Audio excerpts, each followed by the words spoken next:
Литературата е яко измислица, ама яко измислица. И примерно една от най-древните измислици, все едно от началната литература е така първият текст, който доста често се е повтарял и се е писал, е Иляда. И това е било Омир. Омир, за него даже не знаят дали е истински човек, но се знае, че е знаел Иляда наизуст. Това са към 16 000 стиха.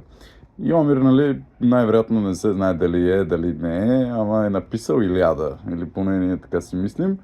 И от 8 век преди Христа до кога? Някъде до 19 век всички са си казали, че това е просто митология, това са просто древните вярвания или вярванията на древните гърци по-конкретно, докато един ден един немски археолог Хайнрих Шлиман си казва, дай да ходим да видим.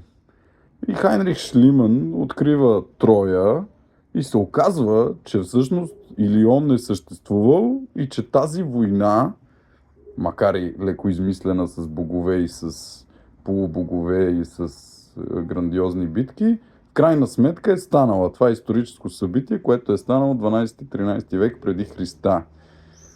Та, доколко литературата е измислица е друг въпрос.